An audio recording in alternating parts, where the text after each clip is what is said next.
The El Chapo trial will resume today after Martin Luther King Day recess. Last week, El Chapo's former mistress, Lucero Sanchez Lopez, revealed their narrow escape from the DEA and the Mexican Marines. Sanchez, who pleaded guilty to U.S. drug charges last year, is now cooperating with prosecutors. While on the stand, she explained how agents tried to ram down the door in the middle of the night.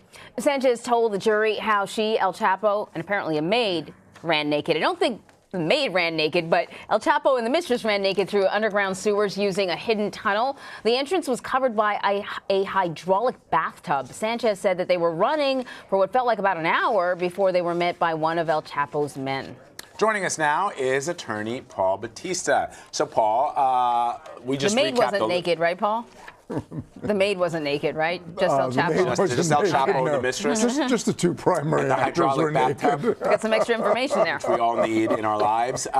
So we just recapped a little bit of what we heard from Lucero last week. I mean, what's your take on that testimony? Well, my take on the testimony is that the trial, which I once described as the trial of the century, is really becoming kind of the soap opera of the century. Telenovela?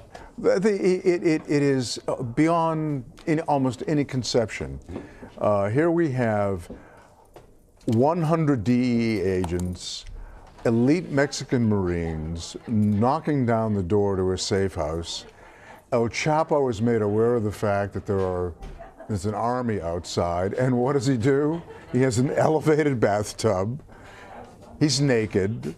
He takes his girlfriend, remember he's married, and they run through a mile of tunnel naked and emerge at the other end into the arms not of the DEA, the U.S. forces, or the Mexican police, but into the arms of El Chapo's friends and buddies. Wow. And he escapes yet again naked. I hope they had some clothes on. Yeah, I hope so.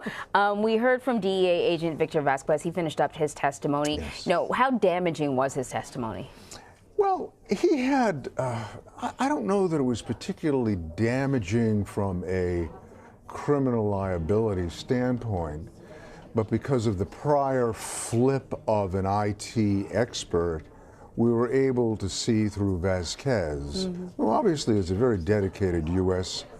Drug Enforcement Administration agent, a whole series of utterly implausible text messages between El Chapo and his girlfriend, the one with whom he ran naked through the tunnel, carried on text messages with El Chapo's wife at the same time.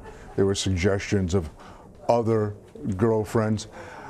El Chapo has 23 children. Well, you know, that alone, where do you find time to have 23 children and run a cartel? I was about to ask that question. The defense rests. So this is the week the prosecution is set to rest their case. Can we expect the defense to have sort of a lengthy list similar to what the prosecution had? Well, you know, in every game there's a trial. The government will give you a lengthy list of potential witnesses. They'll produce 5% at the most. The defense likewise will have a lengthy list of potential witnesses and will, in all likelihood, produce no one. We will see a list from the defense. I guarantee you that on that list the name El Chapo will appear. Whether he testifies is another question. He's not obligated to do so. To me, the most fascinating remaining part of this case is, will El Chapo take the stand in his own defense? And to do that, he is going to need to be so rigorously prepared, or not prepared at all, because we know he has the Western Hemisphere's greatest ego. Sean Penn wanted to do a movie about him. He met with Sean Penn. El Chapo wanted to write his own memoirs. Can you imagine if you're a major criminal writing your memoirs? Do you talk about your mother? Or do you talk about your business? Right. He's an unpredictable client. And it's ultimately, of course, as I've said before, the client's decision to testify, Yeah. not the lawyer's. There are probably some contenders for greatest ego in the Western Hemisphere, but I'll let you figure out who they could possibly be. Paul, thanks a lot, Paul Batista. Thank you.